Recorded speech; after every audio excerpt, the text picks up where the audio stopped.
Assalamualaikum warahmatullahi wabarakatuh. Bismillahirrahmanirrahim.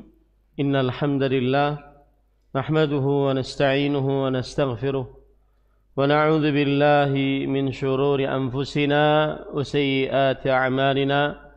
Man yahdihillahu fala mudilla lahu wa man yudlil fala hadiya lahu.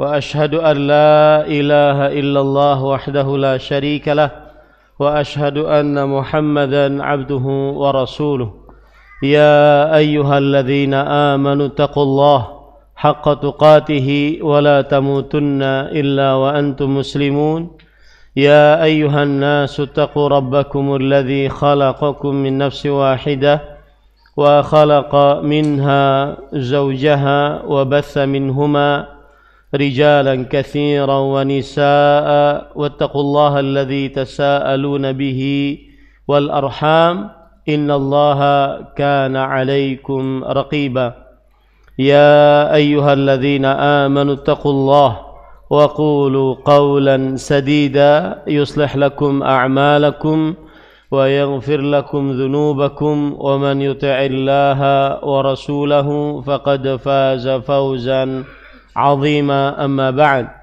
فإن أصدق الحديث كتاب الله وأحسن الهدي هدي محمد صلى الله عليه وعلى آله وسلم وشر الأمور محدثاتها وكل محدثة بدعة وكل بدعة ضلالة وكل ضلالة في النار. Alhamdulillah, kita bersyukur pada Allah Subhanahu wa Ta'ala pada hari ini, hari Ahad pagi menjelang siang 25 Jumadil Akhirah 1445 Hijriah, kita dimudahkan oleh Allah Subhanahu wa Ta'ala untuk duduk bersama di Masjid Al-Awwabin, Kebumen, Jawa Tengah, dalam sebuah kajian Islam ilmiah tematik membahas tema syirik dan khurafat di zaman modern. Salawat dan salam semoga selalu Allah berikan kepada Nabi kita Muhammad sallallahu alaihi wa ala alihi wasallam, pada keluarga beliau, para sahabat, serta orang-orang yang mengikuti beliau sampai hari kiamat kelak. Dengan nama-nama Allah yang husna dan sifat-sifatnya yang ulia, kita berdoa, Allahumma inna nas'aluka ilman nafi'an wa rizqan tayyiban wa amalan mutaqabbala. Allahumma amin. Ahibati fillah, a'afanillah wa iyyakum, jamaah Masjid Al-Awwabin yang saya cintai karena Allah. Semoga Allah Subhanahu wa Ta'ala selalu memberikan afiat kepada kita di dunia dan di akhirat. Tema syirik adalah salah satu tema yang sangat penting, karena tema syirik berkaitan dengan kerusakan akidah, dan jika akidah rusak, maka rusaklah amal ibadah yang dilakukan oleh seorang muslim. Tema syirik adalah tema yang penting untuk dibahas, karena kesyirikan adalah perusak akidah, dan jika akidah rusak, maka amal ibadah tidak ada harganya di sisi Allah Subhanahu wa Ta'ala. Allah Subhanahu wa Ta'ala berfirman, "Wa ma mana'ahum an tuqbala minhum nafaqatuhum illa annahum kafaru billah wa birasulih." Dan tidak ada yang menahan untuk diterima dari amal ibadah mereka kecuali karena mereka kufur terhadap Allah dan Rasul-Nya. Surah At-Taubah ayat 54. Ayat ini memberi pelajaran apabila akidahnya rusak, dan perusak akidah diantaranya kekufuran dan kesyirikan, maka amal ibadahnya tidak diterima oleh Allah Subhanahu wa ta'ala. Disinilah letak pentingnya membicarakan tema kesyirikan. Karena kesyirikan adalah perusak akidah. Apabila akidah rusak, maka tidak diterima amalnya oleh Allah Subhanahu wa ta'ala.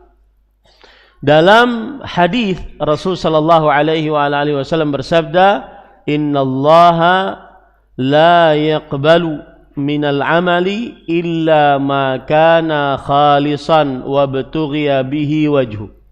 Yang artinya sesungguhnya Allah tidak menerima dari amalan kecuali yang ikhlas, yang bertauhid, yang tidak dilakukan kesyirikan di dalamnya, dan dicari wajah Allah di dalamnya.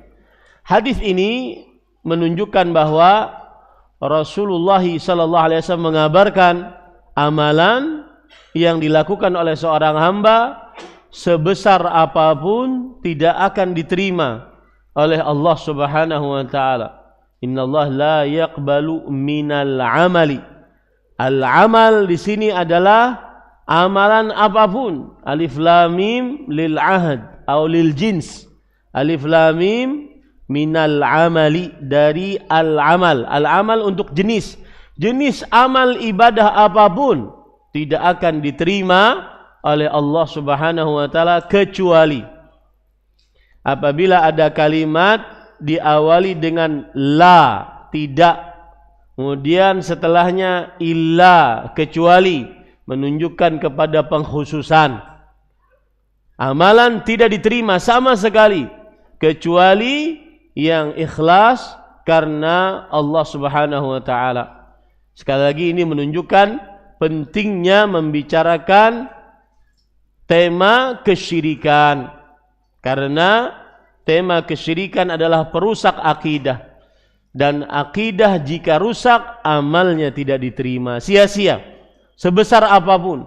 Ahli sholat, ahli puasa, ahli sedekah, ahli haji, ahli umroh, ahli ilmu, ahli baca Quran, jika terdapat kesyirikan tidak diterima oleh Allah Subhanahu wa ta'ala.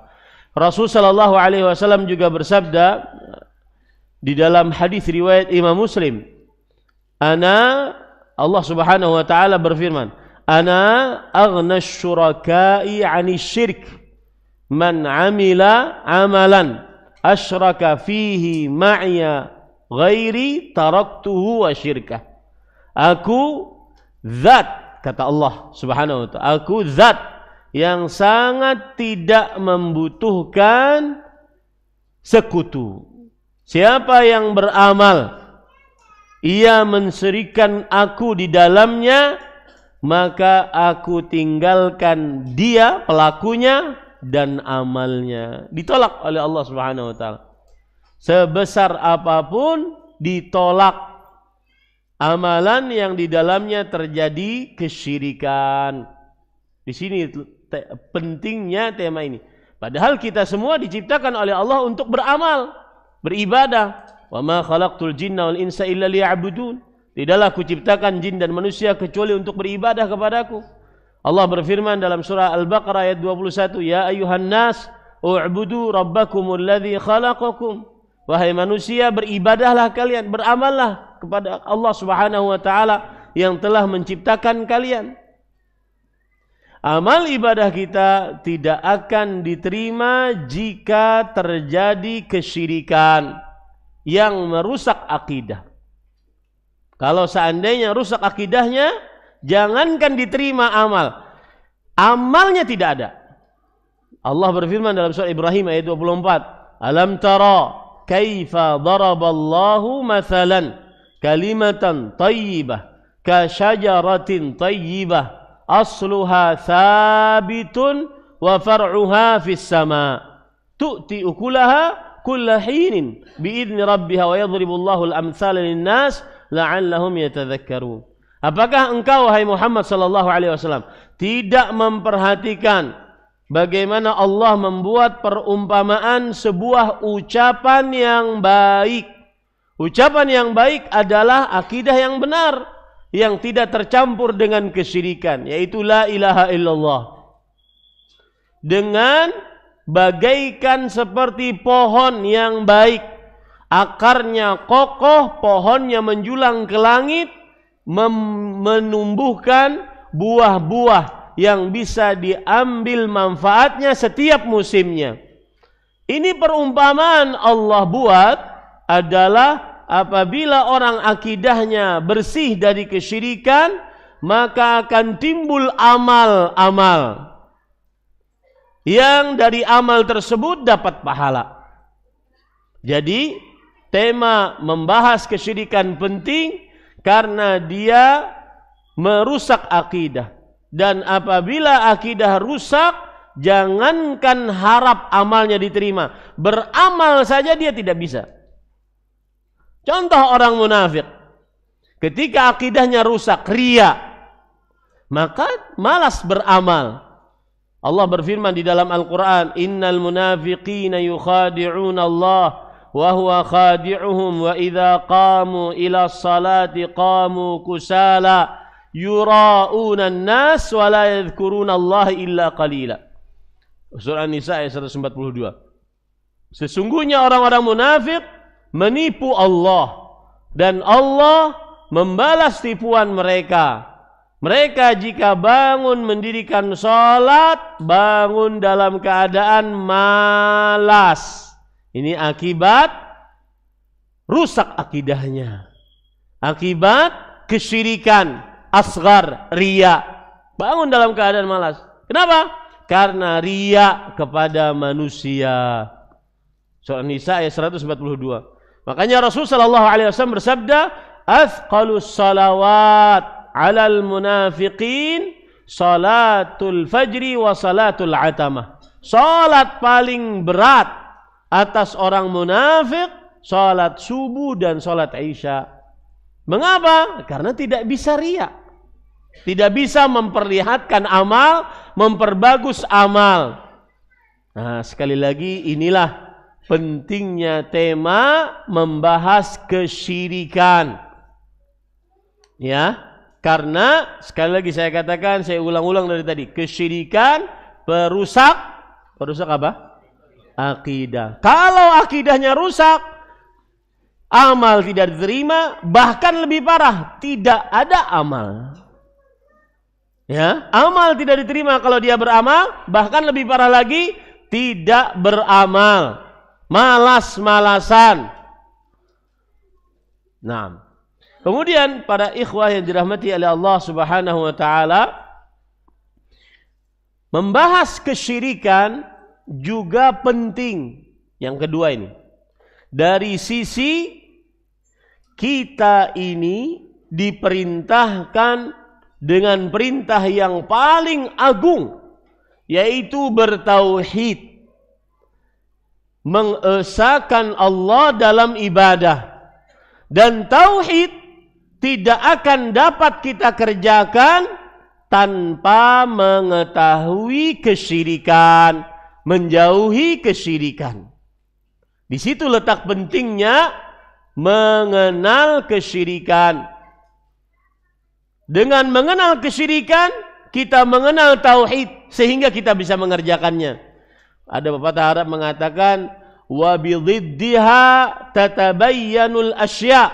Dengan mengetahui kebalikan sesuatu, kita akan mengenal hakikat sesuatu.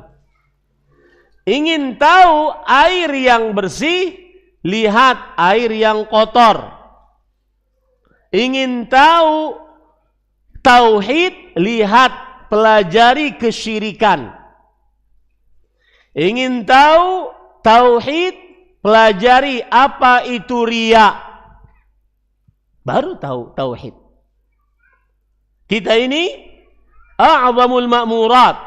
Hal yang paling agung diperintahkan oleh Allah adalah mentauhidkan Allah Subhanahu wa taala dalam ibadah. Bahkan saya sebutkan tadi surah Al-Baqarah ayat 21, ayat di dalam Al-Qur'an yang merupakan perintah pertama dalam Al-Qur'an. Anda baca surah Al-Fatihah tidak akan dapatkan perintah. Baca surah Al-Baqarah dari ayat 1 sampai 20 tidak akan dapatkan perintah. Perintah pertama adalah ya ayyuhan nas u'budu rabbakumul ladzi khalaqakum. Wahai manusia, beribadahlah kalian kepada Rabb kalian yang telah menciptakan kalian. Ini ayat pertama yang merupakan perintah dalam Al-Quran, yaitu perintah untuk bertauhid.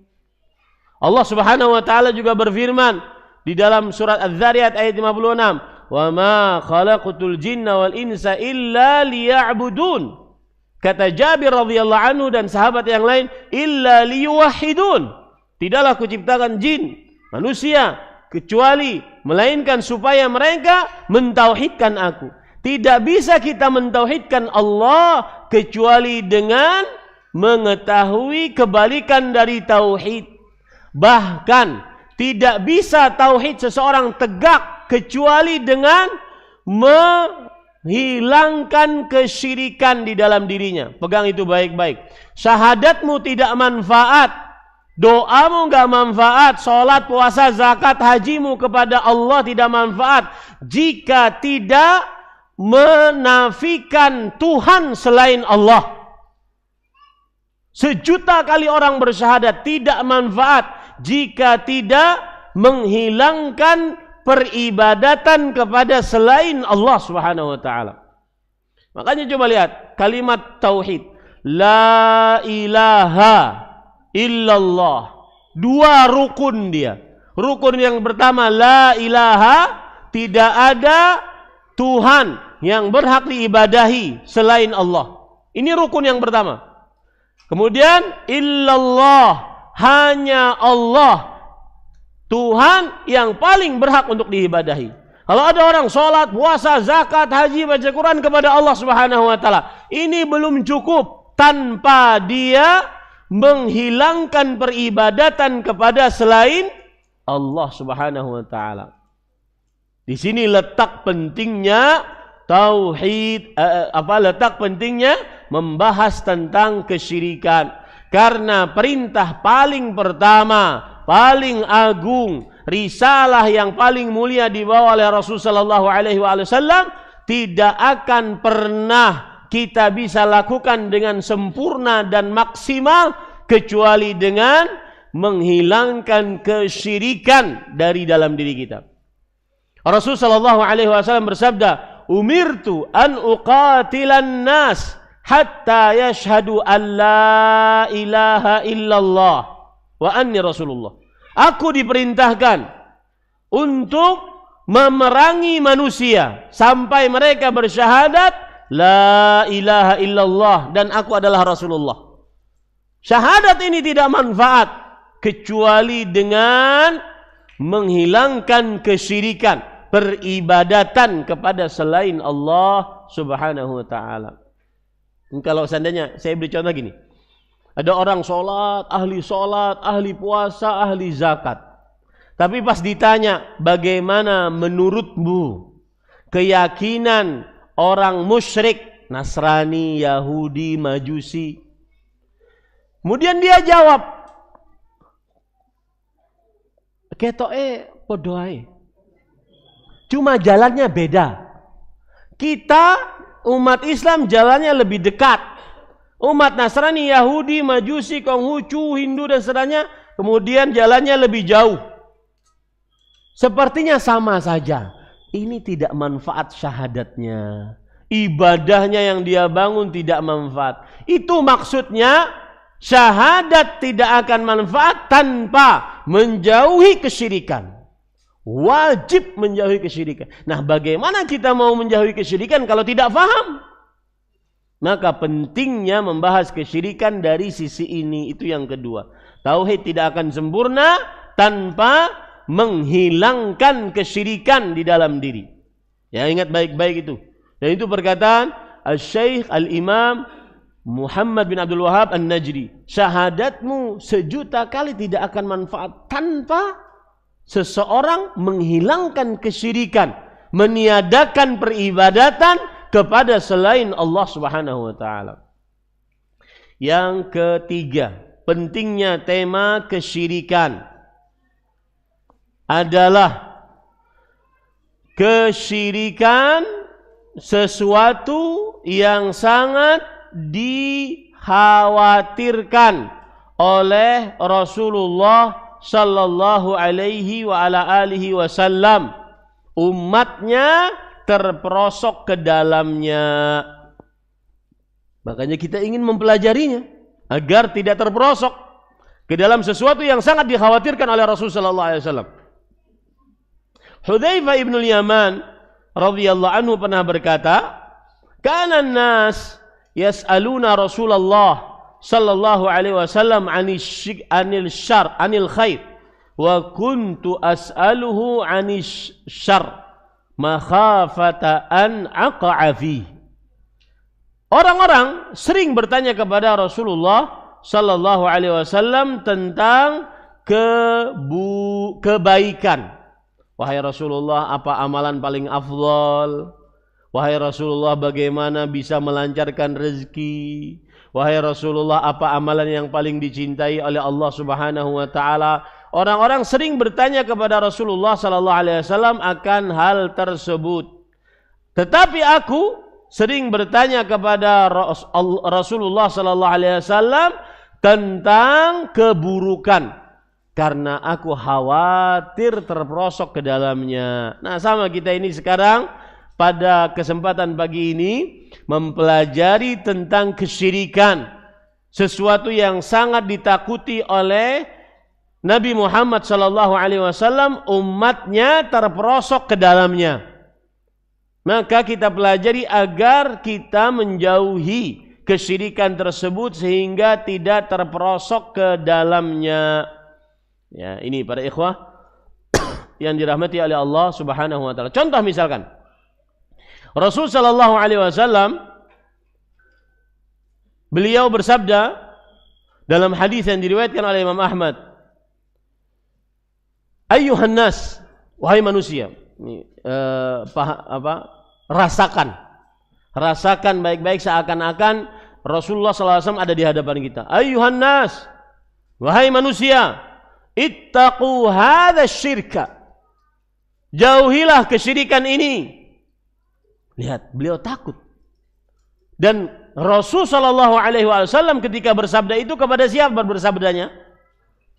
Pada sahabat Abu Bakar, Umar, Utsman, Ali, Abdurrahman bin Auf, Sa'ad, Sa'id, Zubair, Talha, Abu Ubaidah bin Jarrah, orang-orang yang kuat imannya. Tapi beliau masih mengingatkan kepada mereka-mereka, apalagi kita. Ayuhan nas, ittaqu hadza syirk. Jauhilah kesyirikan ini, hati-hati terhadap kesyirikan ini. Fa innahu akhfa min dabibin naml. Sesungguhnya kesyirikan ini lebih tersembunyi daripada bekas langkah semut. Bisa ngelihat langkah semut? Ya, bekas langkah semut. Kemudian ada sahabat berkata, "Wa kaifa nattaqihi ya Rasulullah?" Bagaimana kita bisa menjauhinya wahai Rasulullah sallallahu alaihi wasallam? Kemudian beliau bersabda, "Qulu," hafal doa ini baik-baik. Ucapkanlah oleh kalian seluruhnya, "Allahumma inni a'udzubika an usyrika bika syai'an na'lamuh wa nastaghfiruka lima la na'lamuhu." Ya Allah, aku berlindung denganmu dari mensyirikanmu dengan sesuatu yang aku menyadarinya, dan aku memohon kepadamu ampunan dari mensyirikanmu dengan sesuatu yang aku tidak menyadarinya. Lihat, ini menunjukkan bahwasanya salah satu yang sangat dikhawatirkan oleh Rasul sallallahu alaihi wasallam kepada para sahabatnya, apalagi kita, adalah dosa kesyirikan. Maka khawatirlah terperosok ke dalam dosa kesyirikan. Dan para ikhwan, tadi pagi saya berkata di pengajian, saya katakan tidak ada nikmat yang lebih besar di dunia ini yang pernah Allah berikan kepada manusia di dunia kecuali husnul khatimah.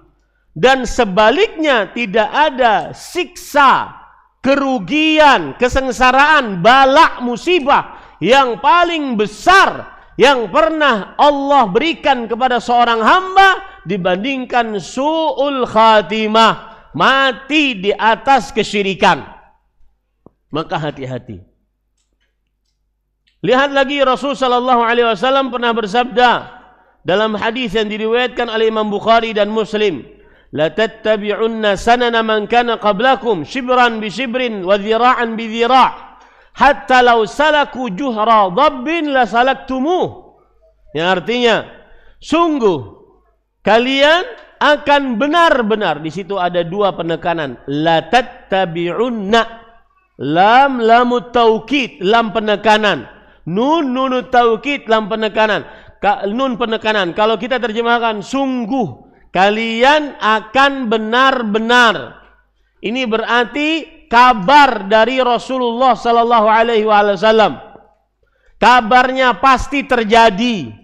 Maka hati-hati jangan masuk kita ke dalam apa yang dikabarkan oleh Rasulullah sallallahu alaihi wasallam. Apa kabarnya? Sungguh kalian akan benar-benar mengikuti kebiasaan orang-orang sebelum kalian, sejengkal demi sejengkal, satu hasta demi satu hasta, sampai jika mereka masuk ke dalam lubang hewan dhab.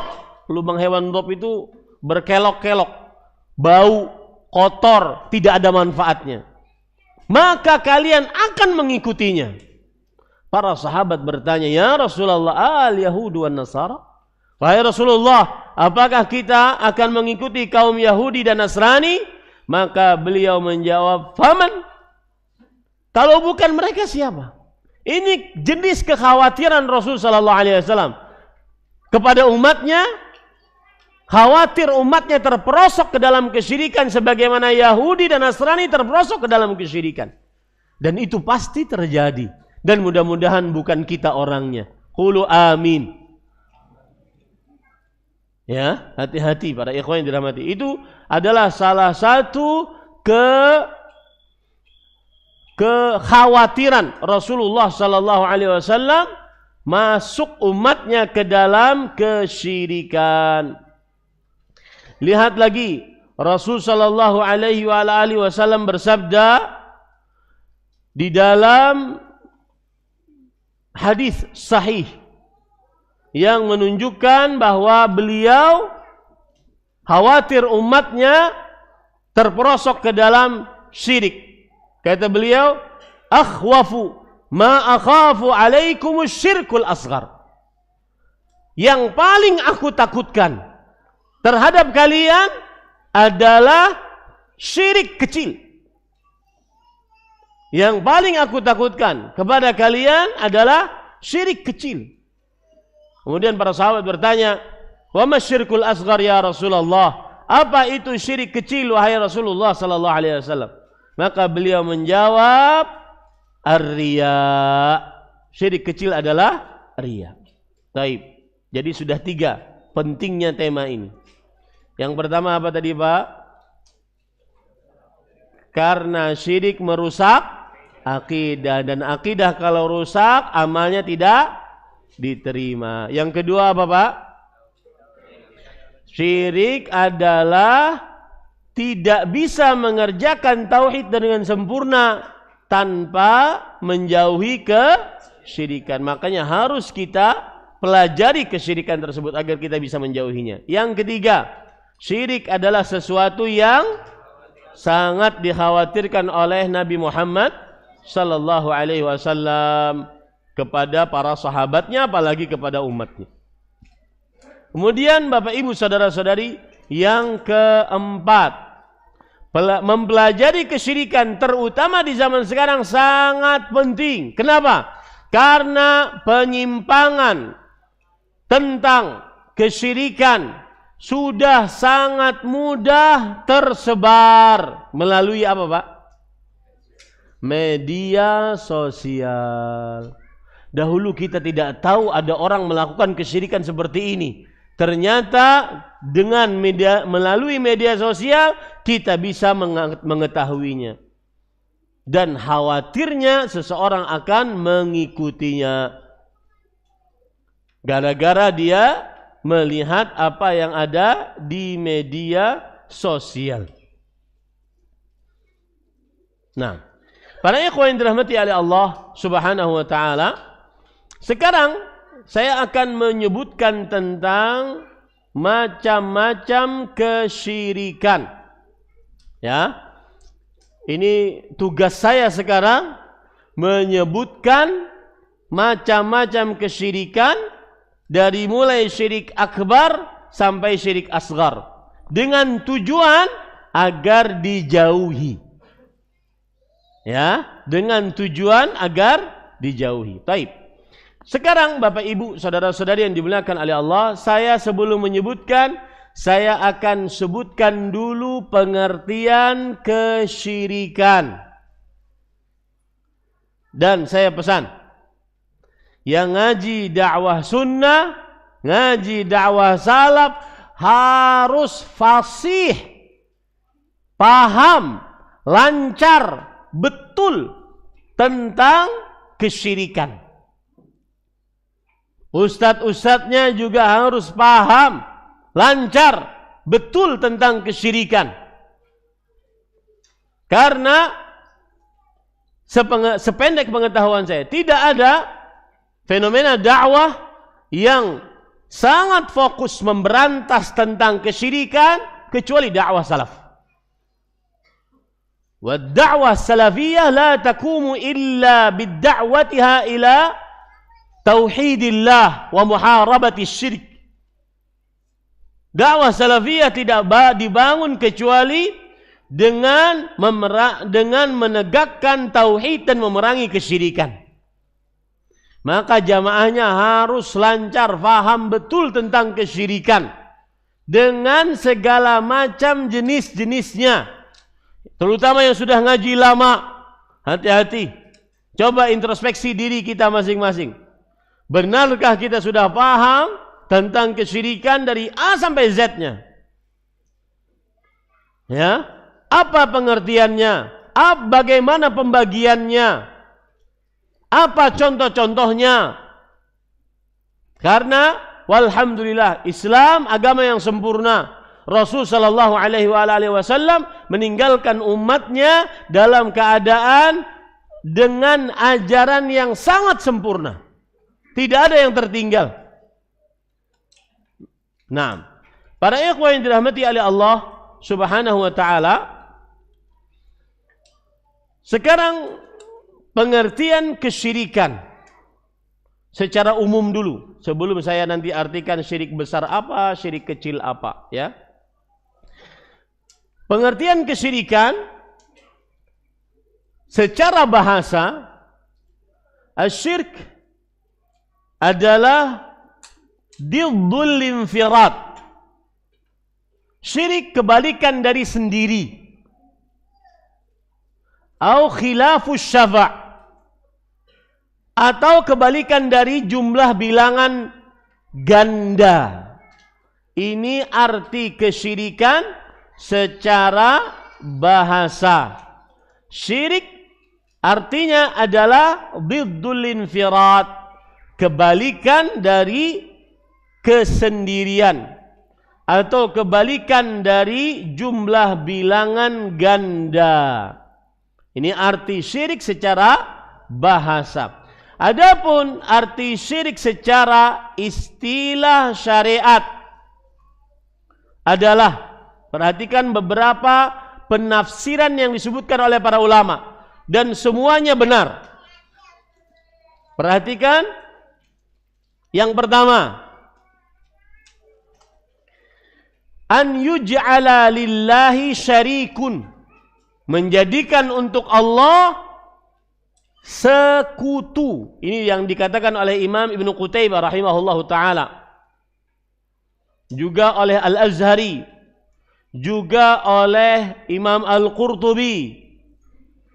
Syirik adalah an yuj'ala lillahi syarik, menjadikan untuk Allah sekutu,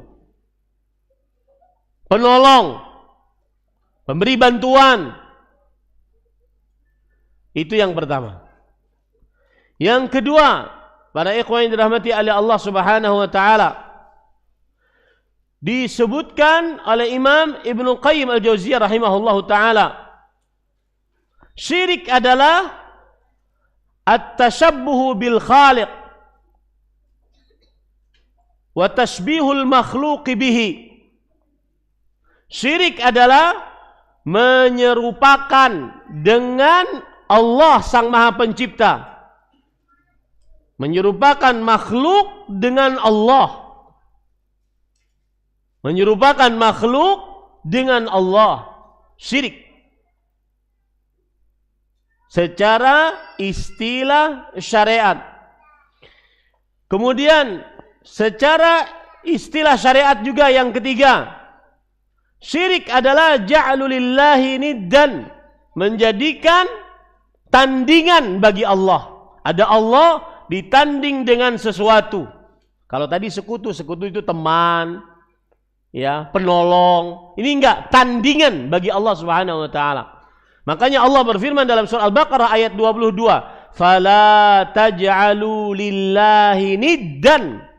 Maka janganlah kalian menjadikan tandingan untuk Allah Subhanahu wa taala. Surah Al-Baqarah ayat 22. Rasul sallallahu alaihi wasallam bersabda ketika beliau ditanya, "Ayyu dzambi a'zamu?"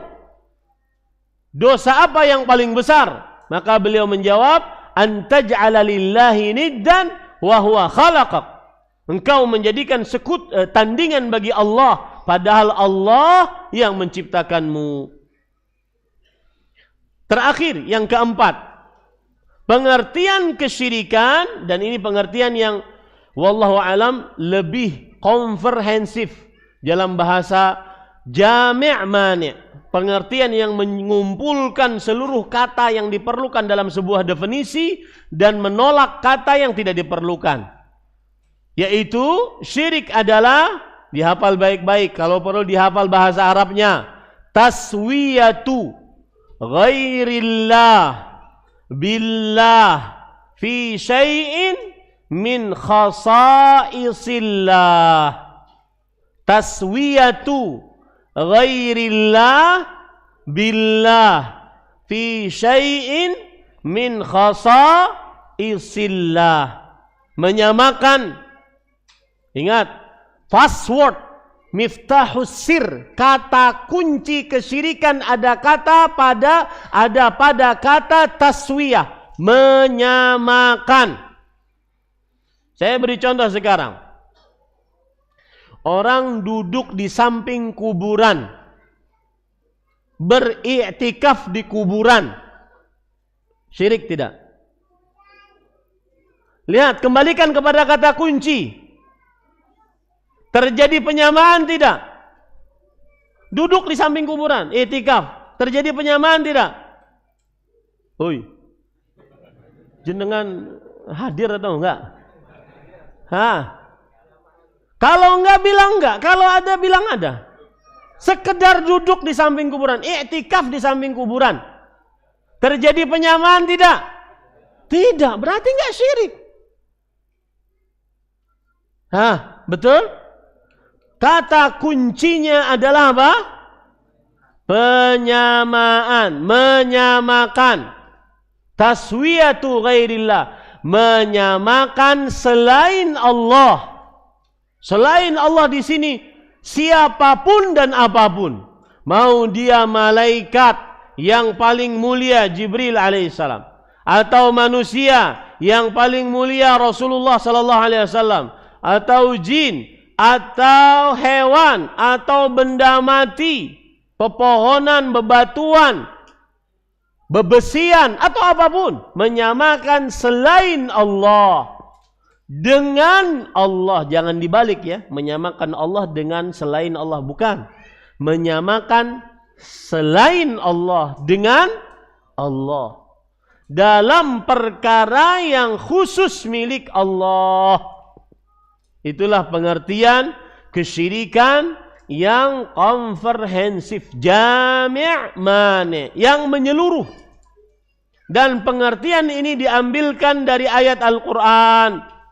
Allah Subhanahu wa ta'ala berfirman, "Tallah in kunna lafi dhalalim mubin idh nusawwikum bi rabbil alamin." Yang artinya, demi Allah, kata orang-orang musyrik di hari kiamat, kami dahulu di dunia benar-benar di dalam kesesatan yang nyata. Kenapa? Ketika kami menyamakan kalian sembahan selain Allah, siapapun dan apapun, dengan Allah, Tuhan alam semesta. Surat Asy-Syu'ara ayat 97 sampai 98. Lihat kata-kata nusawwikum. Kami menyamakan kalian.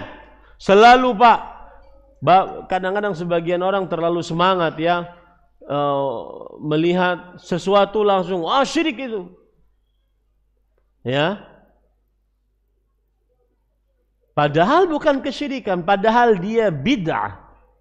Beda antara syirik dengan perbuatan bid'ah. Bisa dimaklumi ini Bapak Ibu, saudara-saudari. Contoh misalkan nih, saya beri contoh. Kata selawatin aja dulu. Ingin mobil, Robicon. Selawatin aja dulu. Pegang, Allahumma salli ala Muhammad wa ala Muhammad. Syirik enggak? Kenapa? Karena tidak ada penyamaan.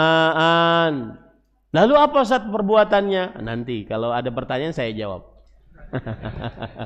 Karena bukan tema kita. Paham? Ya, hati-hati. Makanya harus paham betul, fasih, lancar. Ustadznya apa lagi? Kalau ustadznya tidak paham tentang seluk-beluk kesyirikan, maka suruh belajar. Karena dakwah salafiyah tidak dibangun kecuali menegakkan tauhid dan memerangi kesyirikan dengan segala macam bentuknya, sedetil-detilnya. Ya? Dan dakwah untuk menegakkan tauhid, memerangi kesyirikan ini lebih penting. Lebih harus digalakkan lagi di tengah masyarakat, terutama pengajian dakwah sunnah. Kadang-kadang kalah dengan tema-tema kekeluargaan. Aku cinta kamu, kamu cinta dia. Itu yang hadir banyak itu. Ya. Jadi kalau sudah dakwah berpegang teguh kepada sunnah, dakwah pembatal-pembatal keislaman. Dulu dakwah-dakwah seperti itu, dakwah-dakwah bergengsi. Tema-tema seperti itu adalah tema-tema yang sangat dirindukan oleh para jamaah dahulu. Sekarang sudah berubah. Ya? Nah, mudah-mudahan kita kembalikan lagi dakwah tauhid, dakwah sunnah, dakwah mengajak orang berpegang teguh kepada sunnah. Saya pernah mengetes panitia kajian. Ustaz, apa temanya? Berpegang teguh kepada sunnah. Tapi Ustaz, nggak ada tapi. Nanti Ustaz nggak ada yang hadir, biarin. Ya. Gimana kalau diganti Ustaz? Tentang kekeluargaan. Istri durhaka.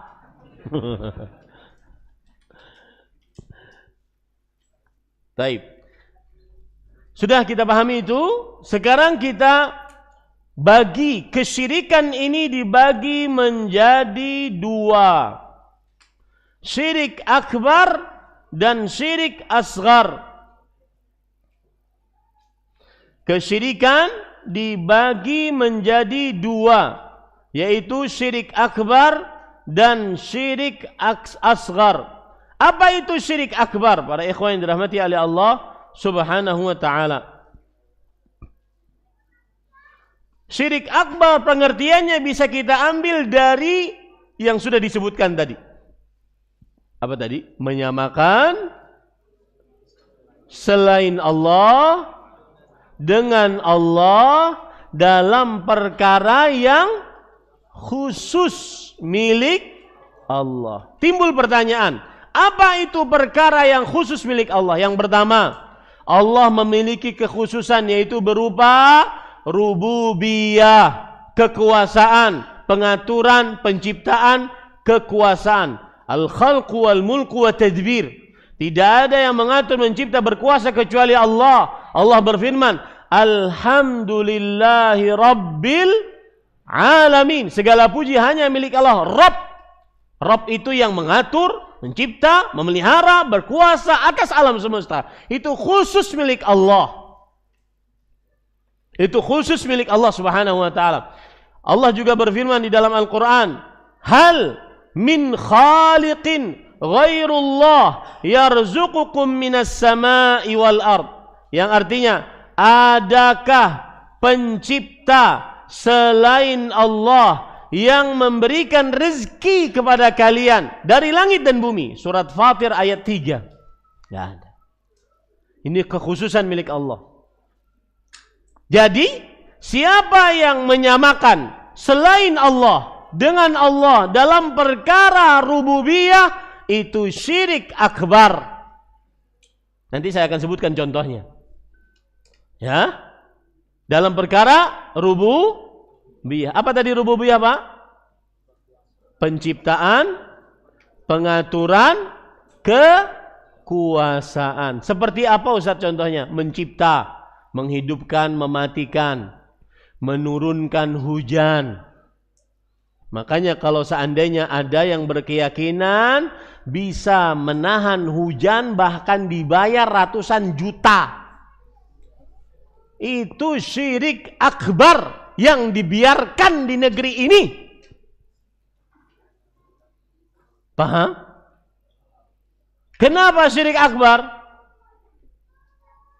Apa kata kuncinya?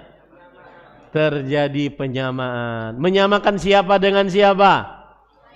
Selain Allah dengan Allah. Dalam perihal khusus milik Allah apa? Rububiyah, yaitu menahan dan menurunkan hujan. Ya, saya beri contoh sedikit-sedikit lah biar bukan hanya teori tetapi juga ada praktek yang kita bisa pikirkan. Makanya kalau seandainya ada orang sedekah laut dilegalkan, itu namanya melegalkan syirik akbar. Kenapa?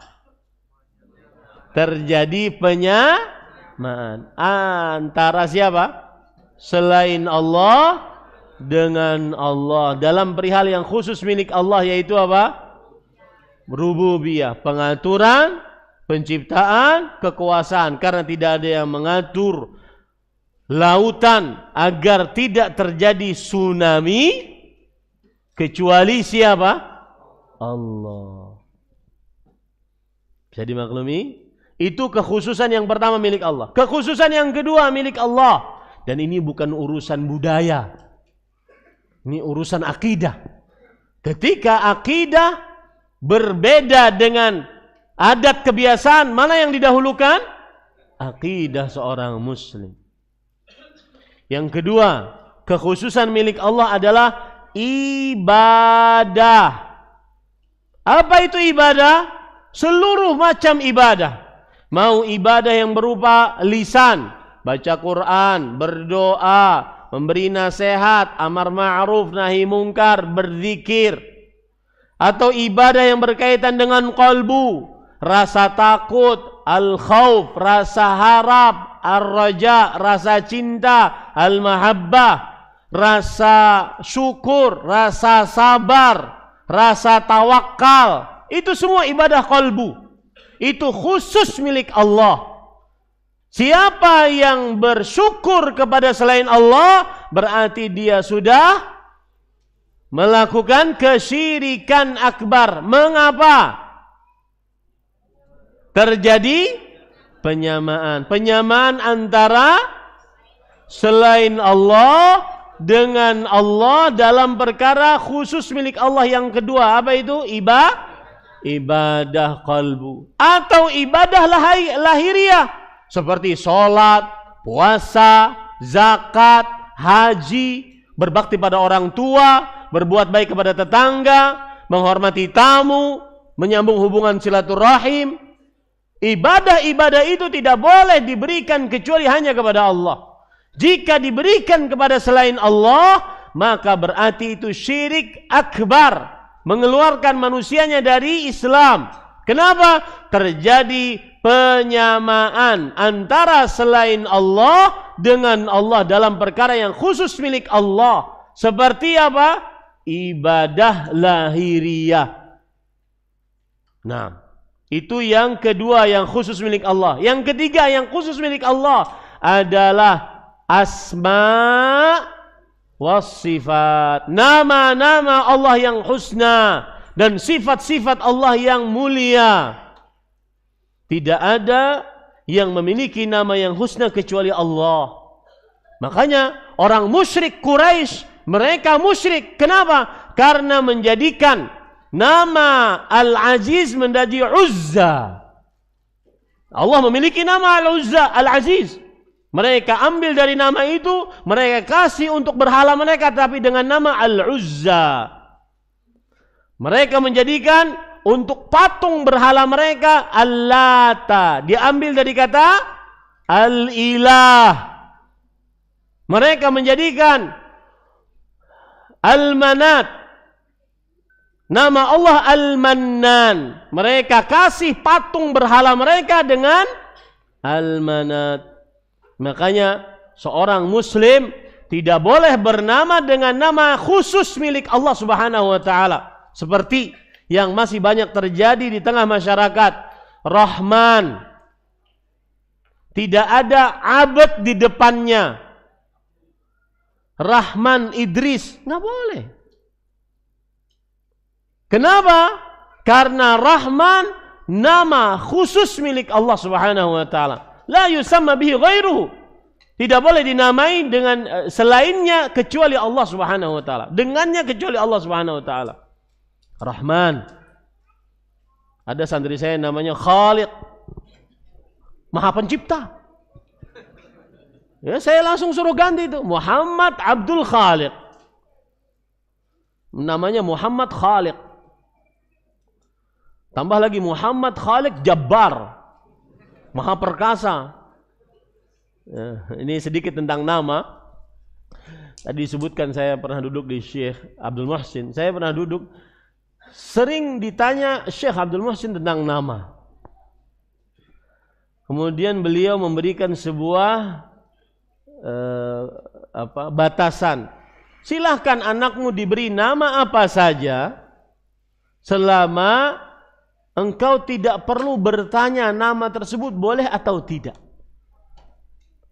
Sebagian orang kadang-kadang bernamanya nama aneh-aneh. Saya pernah ditanya, Ustadz tolong kasih nama untuk anak saya yang baru lahir. Tapi pesan Ustadz, carikan namanya Islami yang ada dalam Al-Quran. Kemudian kalau bisa namanya agak nyentrik, jarang manusia bernama dengannya. Ada, saya bilang, apa? Ifrit. Wah, aneh-aneh aja. Abdullah, Abdurrahman, Abdul Aziz, Abdul Khaliq. Banyak nama yang tidak perlu kita nanya. Sudah jelas namanya. Ya. Maryam, Asia, Aisyah, Khadijah, Fatimah, dan seterusnya, Ummu Kulthum, Ruqayyah. Tidak perlu kita untuk bertanya nama tersebut. Sudah pasti boleh. Nah, ini para ikhwan yang dirahmati oleh Allah. Baik. Sekarang kita masuk kepada contoh-contoh.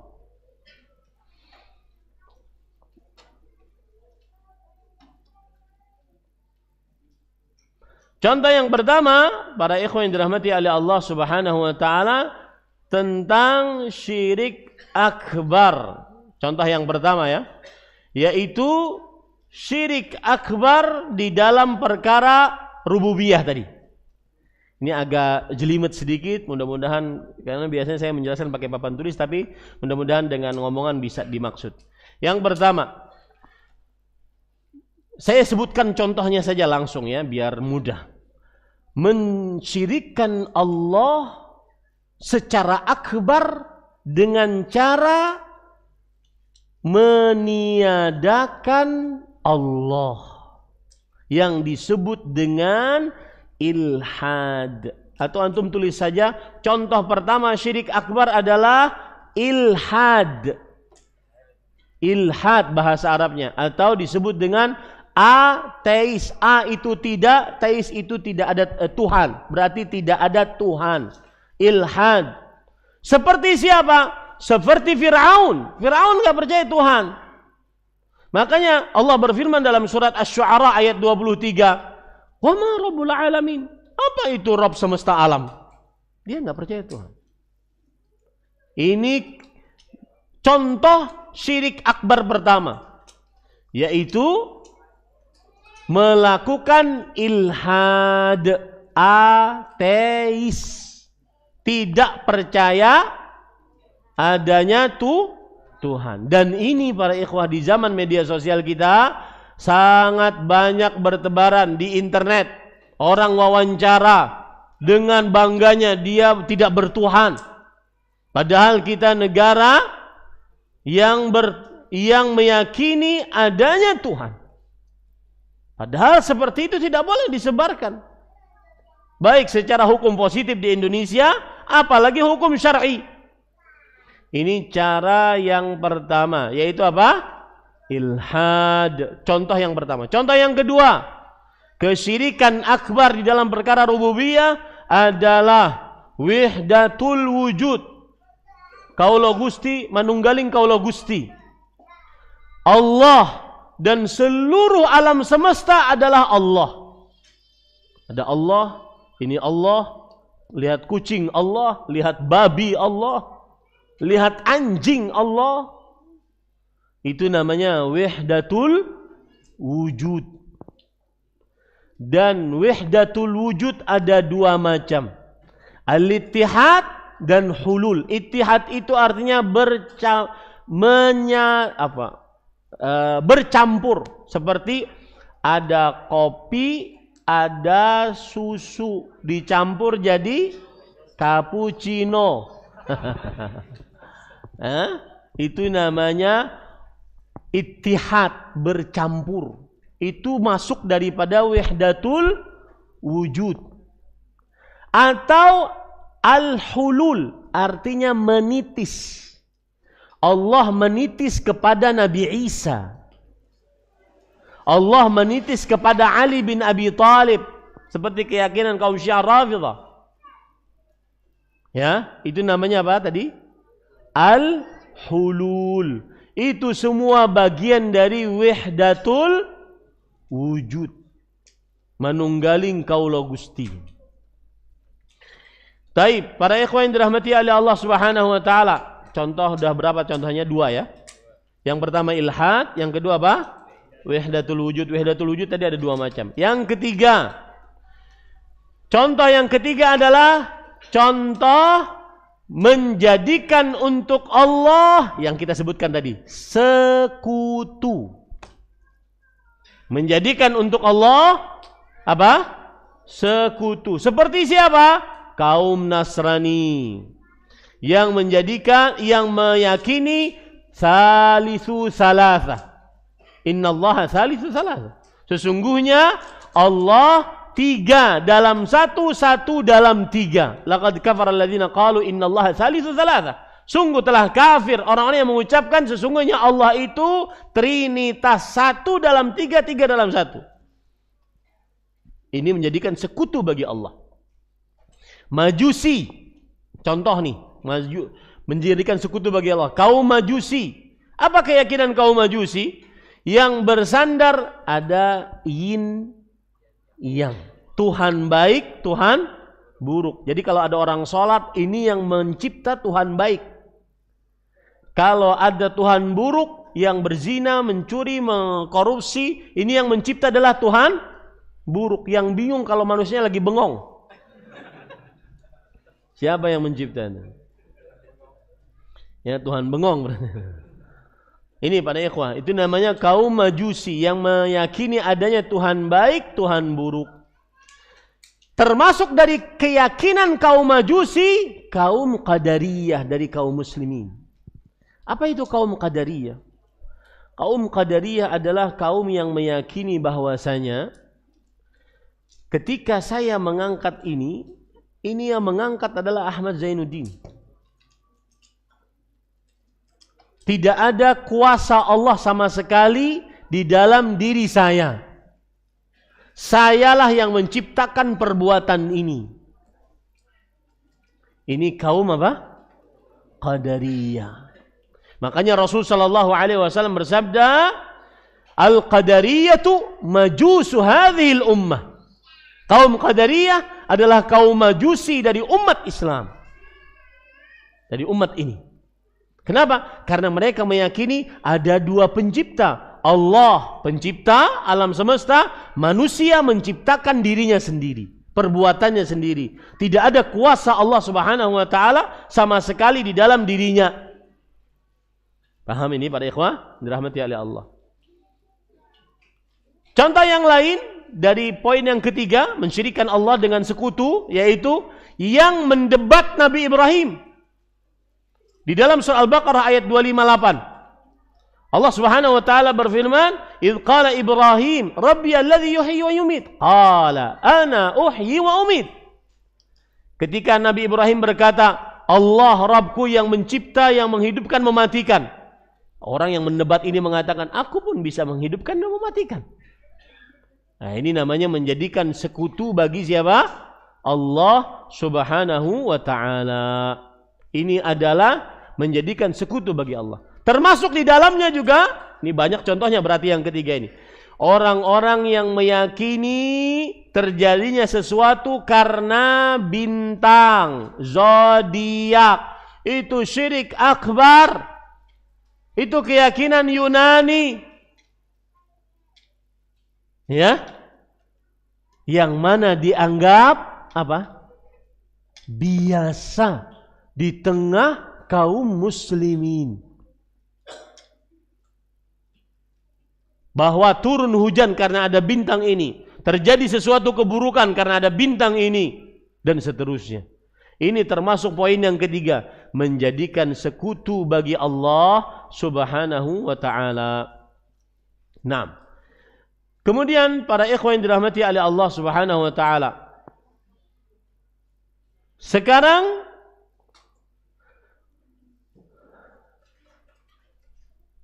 itu tadi 3 poin contoh syirik akbar dalam perkara rububiyah Allah. Yang pertama tadi apa? Ilhad. Apa arti ilhad? Tidak mengakui adanya Tuhan. Bahwa bumi ini tercipta tiba-tiba. Ini Masjid Awabin ada teng gitu. Ya? Bumi ini terjadi karena Big Bang. Karena hentakan besar begitu saja terjadi tanpa ada pencipta. Itu ilhad. Tidak ada yang mengatur, mencipta, berkuasa dalam alam semesta ini. Itu ilhad. Ya. Kemudian yang kedua apa? Wihdatul wujud. Ya, dengan segala macam 2 bentuknya tadi. Yang pertama apa?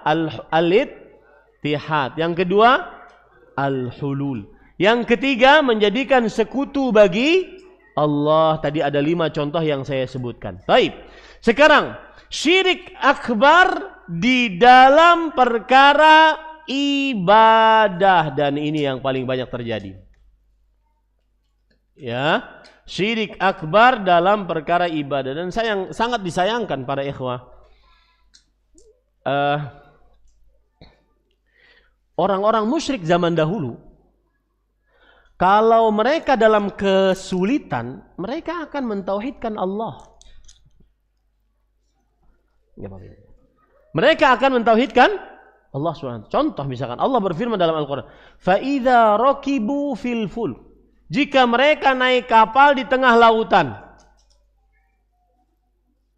naik kapal tengah lautan. Antum pernah lihat video kapal di tengah lautan, bagaimana dia dihentak, diombang-ambingkan oleh ombak. Pada saat itu bisa nelfon kita, tolong dong, nggak ada. Maka mereka hanya fad'ullaha mukhlishina lahud-din. Mereka berdoa dengan murni hanya kepada Allah. Maka diselamatkan oleh Allah Subhanahu wa taala. Itu orang-orang musyrik dahulu seperti itu. Kalau dalam kesulitan, ada tsunami, ada banjir bandang, ada kebakaran, ada apalagi likuifaksi, ada gempa. Mereka mintanya kepada siapa? Allah. Bukan minta percaya kepada kuncen, juru kunci Gunung Merapi, enggak. Mereka bukan malah memberikan sedekah laut kepada penguasa laut, jin, enggak.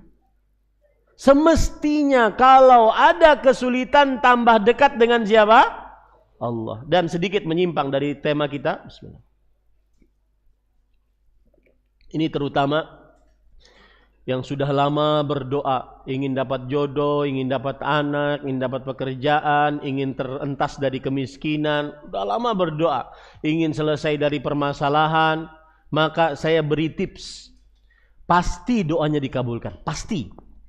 Saya tidak bohong. Pasti. Apa tipsnya? Berdoalah seperti orang yang dalam keadaan muktor. Mim, dot, to, ro, muktor. Allah berfirman dalam Al-Quran. Kenapa saya bisa pastikan? Karena ada ayatnya. Allah berfirman dalam Al-Quran, amman yujibul muttarra idza da'ah. Tidak ada yang bisa mengabulkan doa orang yang muttar jika dia berdoa kepada Allah Subhanahu wa taala. Tidak ada kecuali Allah, pasti dikabulkan. Orang yang muttar pasti dikabulkan doanya oleh Allah. Surah An-Naml ayat 62. Apa itu orang yang muttar? Kembali kita ke masalah naik kapal di atas lautan. Apa yang terjadi, Pak? Yang terjadi cuma dua, Pak, dalam benak kita. Di depan ada kematian dan putus asa minta bantuan kecuali hanya kepada Allah. Itulah muktar. Orang berdoa kolbunya seperti itu pasti dikabulkan. Pasti dikabulkan. Tidak perlu, Pak, Bapak ke tengah lautan dulu baru doa di sana. Enggak perlu. Itu namanya nyari mati. Ya. Tapi kolbunya diposisikan, saya tidak ada yang bisa menolong saya kecuali Allah. Putus asa, minta bantuan kepada makhluk. Dan ini yang dikatakan oleh Al-Hafidh Ibn Rajab Al-Hambali. Beliau mengatakan, perhatikan perkataan beliau, innal karba, sesungguhnya kesulitan, idza ishtadda, jika semakin sulit, wa tanaha, semakin memuncak, wa ta'azam, semakin besar kesulitannya, apapun kesulitannya. Punya suami susah untuk dinasehati, punya istri suka melawan, punya anak durhaka, apapun kesulitannya, hutang di mana-mana, pekerjaan gak jelas, jodoh belum dapat, sudah mencari 21 kali ditolak, anak belum dapat, banyak permasalahan-permasalahan yang kita hadapi. Berdoa tidak kabul-kabul. Jika semakin sulit, semakin memuncak, apa yang terjadi? Fahasala lil abdi al-iyas an kashfihi min jihatil makhluqin. Terjadilah kepada seorang hamba di dalam kolbunya putus asa minta bantuan kepada makhluk. Itu yang sebenarnya harus kita cari. Putus asa minta bantuan kepada makhluk. Maka mulai saat itulah ta'allaqa qalbuhu billahi wahdah. Bergantung kalbunya hanya kepada Allah semata. Kalau sudah itu terjadi, Apa yang terjadi? Waman yatawakkal 'ala Allah kafah. Yang bersandar kepada Allah, Allah cukupkan permintaannya. Saya pernah punya cerita, ada kawan ustadz menikah dengan seorang perempuan 4 tahun belum dapat anak. Tahun kelima, masuk tahun kelima pernikahan, sang ustadz mengatakan kepada istrinya, "Dek, mohon maaf, ini tahun kelima. Kalau saya belum mendapatkan anak darimu, saya akan mencari tempat cocok tanam yang lain." Maka sang istri apa yang dia bisa lakukan? Hasbiyallah wa ni'mal wakil. Itu yang dicari. Setelah itu ada dalam perasaan istri, langsung hamil bulan depannya. Mutor, Pak, mutor. Ya Allah, kalau enggak hamil nih, poligami nih. Mutor. Cari itu. Cari kalbu yang mutor. Dikabulkan doa, pasti. Pasti, wallahi, billahi, tallah. Cari kalbu yang mutor saat berdoa. Sebagian orang kalau berdoa, nyoba-nyoba. Coba kali dikabulkan, kali gimana mau dikabulkan itu? Enggak. Harus mutar berdoanya. Putus harapan, minta bantuan dari makhluk. Ini para ikhwan yang dirahmati oleh Allah Subhanahu, itu sedikit menyimpang dari tema kita ya. Bukan tema kita itu. Habis-habisin waktu itu. Jam berapa sekarang? Ini sampai jam berapa ini? Zuhur jam berapa kita? 1 jam 2 menit. Ini sampai jam berapa, Ustaz? Sampai jam 11. Oke. Masih banyak lagi ini. Contohnya masih banyak. Tapi para ikhwan, lanjut ya. Contoh syirik akbar, belum syirik asgharnya ini. Contoh syirik akbar dalam perkara ibadah. Saya sebutkan contohnya saja. Yang pertama yaitu meyakini ada sekutu bagi Allah dalam ibadah. Meyakini ada sekutu bagi Allah dalam ibadah. Kita beribadah kepada Allah, beribadah juga kepada sekutu Allah. Saya pernah tadi disebutkan dalam biografi saya pernah di Damam, berdakwah di sana selama 7 tahun, alhamdulillah. Ada kawan-kawan saya berasal dari sebuah negeri. Dia mendakwahi kaumnya, dan subhanallah dia punya buku. Itu di dalam buku itu ada ribuan Tuhan. Ya. Jadi ada agama yang menyembah kepada patung, dan patungnya macam-macam. Saya tanya kepada si syekh itu, pendakwah ini Tuhan yang banyak ini cukup nggak umur manusia mengibadahinya satu-satu? Dan Tuhannya macam-macam. Ada patung, mohon maaf ya, ada patung yang berbentuk kemaluan laki-laki. Itu dijadikan Tuhan. Kenapa kemaluan laki-laki? Karena kemaluan laki-laki simbol kekuatan. Jadi bersyukurlah antum bertauhid kepada Allah. Dan mintalah doa agar mati di atas tauhid. Ini namanya poin yang pertama. Contoh yang pertama, menjadikan sekutu bagi Allah dalam ibadah. Contoh yang kedua, memalingkan ibadah kepada selain Allah. Ini yang kedua. Contohnya, berdoa kepada selain Allah.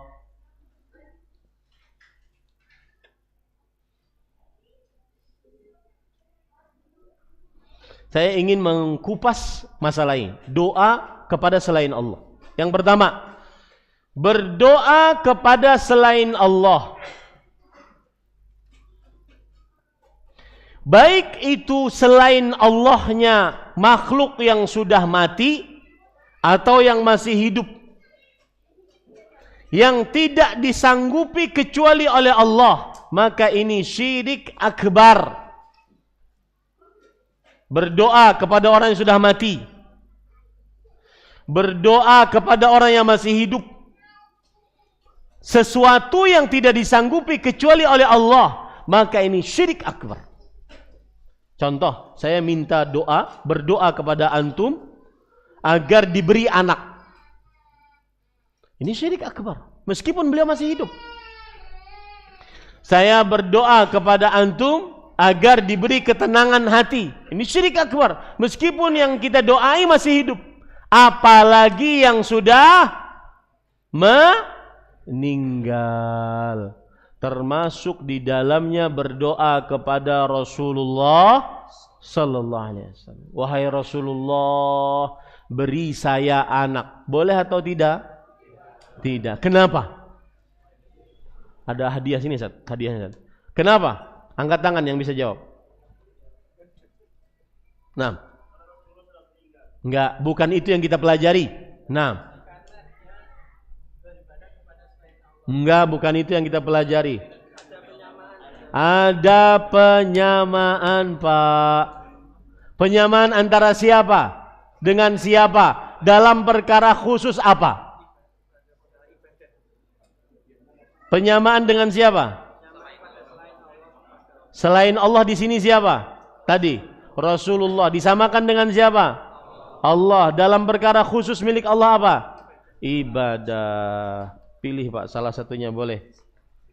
Nah, begitu pentingnya memahami tentang kesyirikan. Ya? Baik.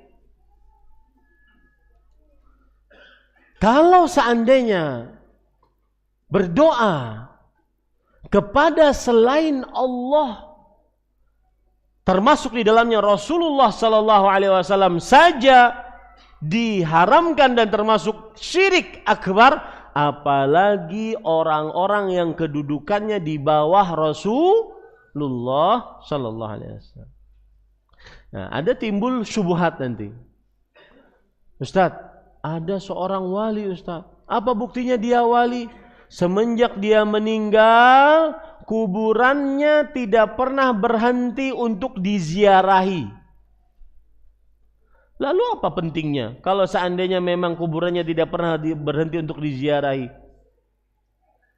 Berarti malaikat mungkar dan nakir tidak pernah bertanya kepadanya. Lalu emang kenapa kalau malaikat mungkar dan nakir tidak pernah bertanya kepadanya? Berarti dia wali. Lalu kalau wali kenapa? Bolehkah kita minta kepadanya? Tidak. Dan itu syubhat.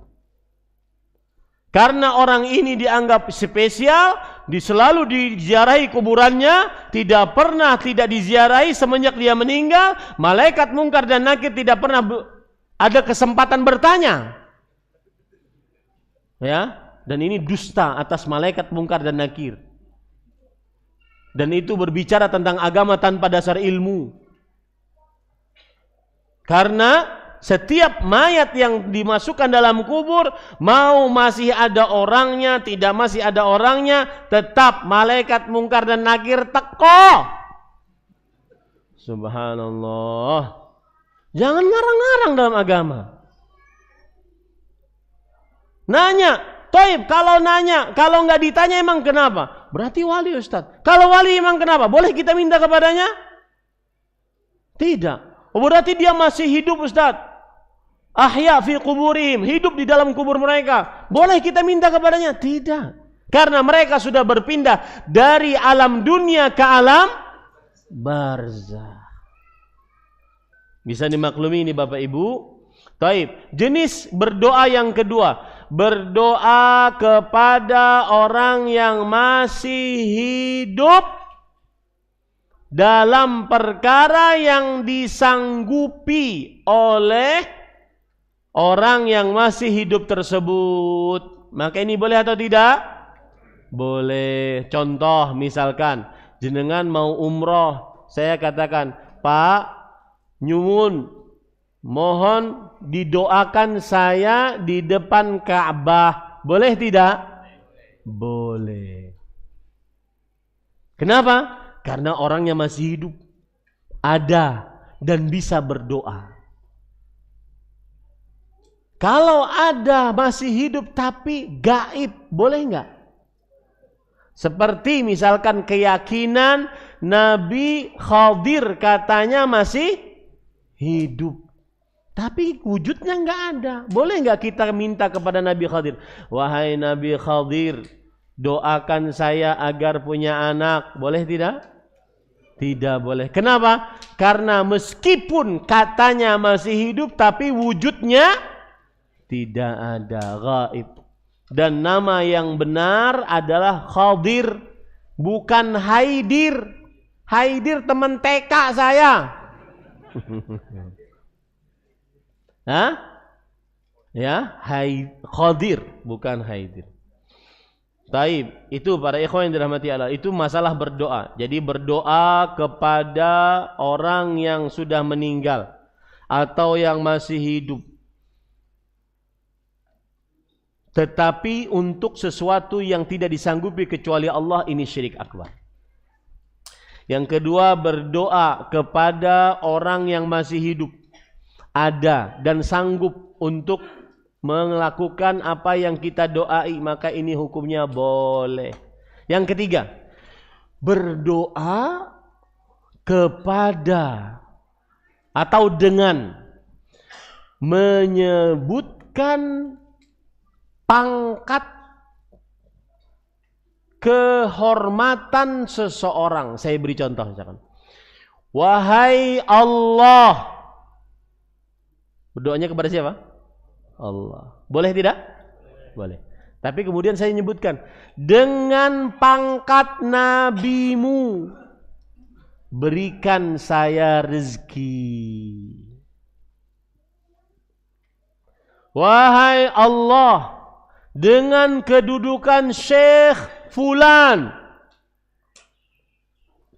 segerakan saya punya anak. Maka syirik atau tidak? Hati-hati loh. Jangan mudah jadi ahli fatwa. Mentang-mentang sudah belajar. Lihat, ada penyamaan enggak? Wahai Allah, dengan pangkat nabimu, dengan kedudukan Syekh Fulan, mintanya kepada siapa? Allah. Terjadi penyamaan enggak? Oi, terjadi penyamaan enggak? Enggak. Berarti bukan syirik. Lalu apa Ustaz hukumnya? Itu adalah jenis doa yang belum pernah dibaca oleh Rasulullah sallallahu alaihi wasallam. Berarti apa masuknya? Paham? Begitu cara memahaminya. Pokoknya kata kuncinya, passwordnya apa? Penyamaan. Kalau ada berarti kesyirikan. Ini para ikhwan yang dirahmati oleh Allah Subhanahu wa taala. Sekarang, apa hukum istighatsah? Apa istighatsah? Meminta pertolongan dalam keadaan yang sempit. Apa hukumnya? Boleh kalau kepada Allah. Tapi kalau kepada wali yang sudah mati, apa hukumnya? Syirik, hukumnya haram, betul. Ambil deh, satu. Hukumnya haram. Nah, hukumnya haram. Perbuatannya apa namanya? Syirik akbar. Karena hukum dalam agama Islam cuma 5. Haram, makruh, mubah, sunnah, wajib. Ya, hukumnya haram, betul. Dan perbuatannya syirik akbar. Kenapa? Karena berdoa, minta tolong kepada selain Allah dalam perkara yang tidak disanggupi kecuali oleh Allah Subhanahu wa taala. Ustaz, apa dalilnya Ustaz? Kita tidak boleh berdoa kepada selain Allah. Allah berfirman dalam Al-Qur'an, "Fala tad'u ma'allahi ahadan." Surah Al-Jin. Maka janganlah kalian berdoa kepada Allah bersamaan dengan kalian berdoa kepada selain Allah. Ya, tidak boleh berdoa kepada siapapun, sampai kepada Rasulullah. Sampai kepada Jibril. Boleh nggak orang berdoa, ya Allah, kabulkan doa saya. Wahai Jibril, kabulkan doa saya. Boleh? Kenapa tidak boleh? Terjadi penyamaan. Naam. Taib, para ikhwan yang dirahmati oleh Allah Subhanahu wa taala. Selanjutnya, itu tadi syirik akbar dalam perkara ibadah. Termasuk di dalamnya segala macam jenis ibadah lainnya. Seperti sholat untuk Allah. Puasa karena selain Allah. Itu syirik akbar. Sujud kepada kuburan. Syirik apa? Akbar. Kenapa? Terjadi penyamaan. Dengan siapa? Dengan siapa? Selain Allah dengan Allah. Dalam perkara apa? Ibadah, yaitu sujud. Paham sekarang para ikhwah? Alhamdulillah. Ya. Saya keluar dari majelis ini, antum paham seperti itu. Saya berharap dakwah saya diterima oleh Allah Subhanahu wa taala. Dan sampaikan itu kepada anak cucu. Nah, syirik itu begini, saya sudah belajar begini contohnya, begini pengertiannya. Ketika terjadi penyamaan selain Allah dengan Allah dalam perkara yang khusus milik Allah. Taib, perkara khusus milik Allah yang lainnya adalah nama-nama dan sifat-sifat Allah Subhanahu wa taala. Nah, sekarang syirik akbar di dalam perihal nama-nama dan sifat-sifat Allah. Yang pertama, seperti yang sudah saya ungkap, mengambil nama Allah dan diberikan kepada berhala-berhala. Ini syirik akbar. Seperti Allah Subhanahu wa taala berfirman di dalam Al-Qur'an surat Al-A'raf ayat 180. Walillahil asmaul husna fad'uuhu biha wadharul ladzina yulhiduna fi asma'ih. Dan Allah memiliki nama-nama yang husna, hanya Allah, tidak ada yang memiliki nama-nama husna kecuali Allah. Maka berdoalah dengannya. Bagaimana caranya? Ingin dapat rezeki, berdoa, ya Razzaq, wahai yang maha luas rezekinya, urzuqni. Ingin dapat rahmat, ya Rahman, irhamni. Ingin dapat ampunan, ya Ghafur, ighfirli. Berdoalah dengan nama-nama tersebut. Wa dzarul ladzina yulhiduna fi asma'i, dan tinggalkan orang-orang yang berbuat ilhad, syirik di dalam nama-namanya. Contohnya seperti apa? Misalkan Al-Lata, nama berhala namanya Lata, diambil dari nama Allah apa? Al-Ilah. Misalkan lagi Al-Uzza, nama berhalanya Al-Uzza, diambil dari nama Allah apa? Al-Aziz. Al-Manat, nama berhala Al-Manat, diambil dari nama Allah Al-Mannan. Al-Mannan. Nah, ini syirik yang pertama di dalam nama-nama dan sifat-sifat Allah. Syirik yang kedua, yaitu ketika menyamakan sifat Allah dengan makhluk. Contoh, tangan Allah seperti tangan makhluk, pendengaran Allah seperti pendengaran makhluk, istiwanya Allah seperti istiwanya makhluk. Makanya hati-hati itu orang-orang yang tidak percaya Allah beristiwa di atas arsy dengan alasan kalau Allah beristiwa di atas arsy berarti seperti makhluk. Itu sebenarnya adalah apa? Syirik akbar. Saya ulangi. Saya mengatakan ini dengan sadar dan penuh kesadaran. Siapa yang mengatakan bahwa Allah beristiwa di atas arsy, maka berarti dia seperti menyamakan istiwanya makhluk di atas singgasananya. Ini syirik akbar. Ustaz, yang mengatakan itu pendakwah. Nah, kalau yang mengatakan pendakwah biasanya mereka punya syubhat. Dan orang kalau ada syubhat tidak bisa disyirikkan karena ada syubhat. Paham ini para ikhwah? Tapi asal hukumnya, kalau menyatakan istiwanya Allah seperti istiwanya makhluk, seperti raja duduk di atas singgasana, maka ini adalah apa? Syirik akbar. Kemudian yang ketiga, termasuk di dalam syirik akbar dalam nama-nama dan sifat-sifat Allah yang mengaku mengetahui hal gaib selain Allah. Ini syirik akbar. Dan ini dianggap biasa para ikhwah. Tukang ramal. Allah berfirman di dalam Al-Quran, dalam surah An-Naml ayat 65. Qul la ya'lamu man fis samawati wal ardil ghaiba illallah. Katakan wahai Muhammad sallallahu alaihi wasallam, tidak ada yang mengetahui akan hal gaib di langit dan di bumi melainkan Allah. Tidak ada. Kemudian juga Allah Subhanahu wa taala berfirman di dalam Al-Qur'an surah Al-An'am ayat 50. Qul la aqulu lakum indi khazainullah wa la a'lamul ghaib. Katakan wahai Muhammad, aku tidak mengatakan untuk kalian aku memiliki simpanan-simpanan yang diberikan oleh Allah dan aku tidak mengetahui akan hal gaib.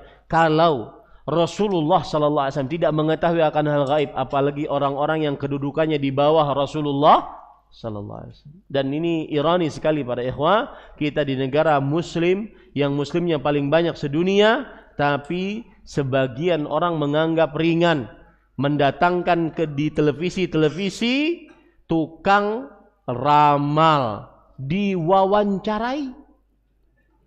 Itu syirik akbar, wajib kita benci. Wajib benci. Dan tidak boleh ditonton. Apa ya, prediksi Mbah Fulan untuk 2024 nggak boleh dicari. Yang mencari dikhawatirkan masuk ke dalam hadis Rasul, man ata kahinan fasa'alahu an syai' lam tuqbal lahu salatun arba'ina laila. Yang mendatangi tukang ramal dan bertanya kepadanya meskipun nggak percaya, tidak diterima sholatnya 40 hari. Kata Imam Nawawi, meskipun dia ganti sholatnya tersebut 1.000.000 kali, nggak akan diterima. Karena tidak ada pahalanya. Nah ini para ikhwan yang dirahmati oleh Allah Subhanahu wa ta'ala. Nah itu kira-kira baru syirik akbar, waktunya habis. Syirik asghar panjang lagi.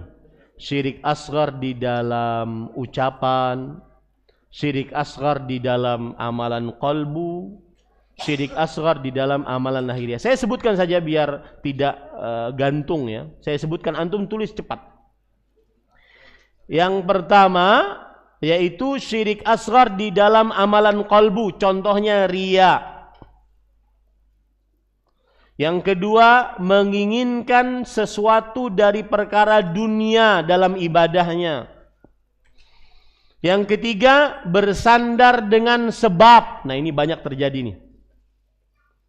Ustadz, apa hukumnya memakai kalung batu giok untuk melancarkan darah? Ya, ini kalau saya nggak bisa jawab, saya nggak bisa menjelaskan karena tidak ada waktu. Kalau ada pertanyaan saya akan jawab.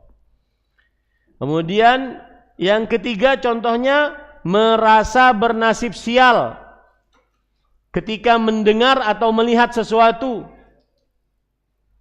Ini yang keempat. Riya, menginginkan sesuatu dunia dari ibadahnya. Yang ketiga bersandar dengan sesuatu. Yang keempat merasa bernasib sial. Itu contoh syirik asghar di dalam amalan qalbu. Contoh syirik asghar di dalam perbuatan, seperti misalkan memakai jimat, itu syirik asghar. Orang pakai jimat, syirik asghar. Nanti bisa naik menjadi syirik akbar kalau dia meyakini jimat inilah yang mengatur, mencipta, berkuasa. Sekedar memakai, meyakini dia sebab, itu namanya syirik apa? Asghar. Ya, sebenarnya harus dijelaskan, akan tetapi saya sebutkan contoh saja. Yang selanjutnya, syirik asghar dalam ucapan. bersumpah dengan nama selain Allah, demi Allah, demi Rasulullah, demi ibu saya yang mengandung saya, demi keluarga saya 7 turunan. Ini sumpah dengan nama selain Allah, syirik asghar. Kemudian yang kedua mengatakan, kalau bukan karena Allah dan engkau, ini syirik asghar. Kalau bukan karena Allah dan engkau, saya tadi mati. Kata-kata dan engkau, dannya ini menunjukkan kesetaraan antara Allah dengan makhluk. Yang ketiga, meyakini turunnya hujan karena bintang. Sebab turunnya hujan adalah bintang. Nah, ini yang bisa saya sampaikan. Habis waktunya kata Ustaz. Wallahu alam. Sallallahu Nabi Muhammad. Walhamdulillahi Rabbil Alamin. Jika ada yang ingin ditanyakan, dipersilahkan. Masih ada waktu 10 menit. Baik. Siapa yang bertanya saya kasih hadiah. Atau ya, sebelumnya? Silakan yang bertanya. Atau nanti siapa sebelumnya? Nanti dikasih hadiah. Siapa yang paling tua di sini? Yang hafal doa, misal doa. Yang paling tua. Yang paling tua siapa? Umur 80. Paling tua. Hah? Oh iya. 75. Ada yang 80? Enggak mungkin yang paling tua kita kasih birrul walidain ya. Nah, 10 lebih dari 1000 amalan sunnah. Baik. Siapa yang paling jauh rumahnya dari Masjid Al-Awwabin? Yang paling jauh? Kulo, Banjarmasin. Dari mana Pak? Purworejo. Bekasi. Kesini buat kajian? Sekalian, enggak lah sekalian. Purworejo kajian. Yang punya aja untuk kajian. Ada lagi? Paling jauh. Paling jauh Purworejo selain Purworejo. Bandung. Hampir gitu. Tapi Pak, monggo pilih Bandung. Pak. Monggo Pak, pilih. Silakan. Yang Bandung. Yang paling muda. Yang paling. Kamu berapa? Dek. Umurnya yang paling muda sinten iki? Berapa umurnya, Dek? 8 tahun. Ada yang 7 tahun?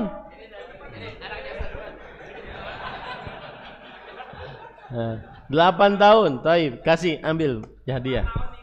Oh, 4 tahun. Sini, Dek, sini, Dek. Kenapa Pak saya milih yang paling tua, paling jauh, paling muda? Karena mereka ada semacam usaha. Saya gini Pak. Milih. Suatu saat saya sholat di Masjid Nabawi di saf pertama. Ini pelajaran bagi kita ya. Cerita ini mudah-mudahan menjadi inspirasi dan cerita pelajaran bagi kita agar semangat beribadah. Suatu saat saya sholat di Masjid Nabawi di saf pertama. Sebelum sekarang kan saf pertama sekarang di Raudhah ya. Asalnya di depan. Kita bisa saf pertama dulu. Kemudian di samping saya ada orang tua renta mungkin umurnya 90-an. Orang mungkin dari India atau Pakistan. Saya tidak paham bahasanya tapi saya paham maksudnya. Dia ngomong ke saya. Maksudnya begini. Kalau nanti qomat colek saya. Kalau imam takbir colek saya. Berarti beliau matanya rabun, telinganya lemah pendengaran. Ketika bangun itu dalam keadaan penuh dengan kesusah payahan. Artinya sholatnya tidak mau duduk. Sholatnya berdiri sambil memegang tongkat. Inilah yang dikatakan oleh para ulama terdahulu, laqad at'abtana ba'dak. Sungguh engkau telah menyulitkan kami sepeninggal engkau. Maksudnya orang-orang tua seperti ini bisa hadir di majelis ilmu dalam keadaan penuh dengan kesusahan. Mungkin tadi menahan kencing karena biasanya orang tua siklus kencingnya tidak normal lagi. Menahan susah duduk, capek, dingin, ya. Tapi sanggup duduk dari awal sampai akhir. Ini akan memberatkan pertanyaan untuk anak-anak muda. Kalian ngapain? Kemana? Masih muda nggak nuntut ilmu. Seperti perkataan para ulama, ada Sulaiman bin Mihran Al-A'mash. 40 tahun tidak pernah ketinggalan takbiratul ihram imam. Selalu di saf pertama. Itu akan memberatkan nanti pertanyaan kita di hadapan Allah Subhanahu wa taala. Pertanyaan Allah untuk kita. Tuh, yang buta saja bisa saf pertama. Kamu yang sehat datang masbuk paling terakhir. Masbuk paling terakhir itu kapan, Pak? Hah? Sebelum salam. Dan saya pesan dari Syekh Abdul Razak, orang kalau ingin sholatnya khusyuk berjamaah, datanglah saat tepat waktunya. Siapa yang masbuk susah untuk khusyuk dalam sholatnya. Ya, susah untuk khusyuk dalam sholatnya. Apalagi kalau seandainya khusyuknya karena pekerjaan di luar. Ya. Kemudian dia takbiratul ihram itu tidak belum ngah tuh untuk sholat itu. Hanya sekedar ikut saja. Kapan ngahnya? Ketika imam salam. Baru dia pikir, saya tadi ikut rakaat berapa ya? Ya. Kemudian akhirnya dia bingung gimana caranya. Dia nunggu teman yang di sampingnya. Kayaknya tadi ada teman sama-sama. Ternyata yang ditunggu juga nunggu ya sama. Allah, ini pengalaman kayaknya ya. Merasa ini. Nah. Baik.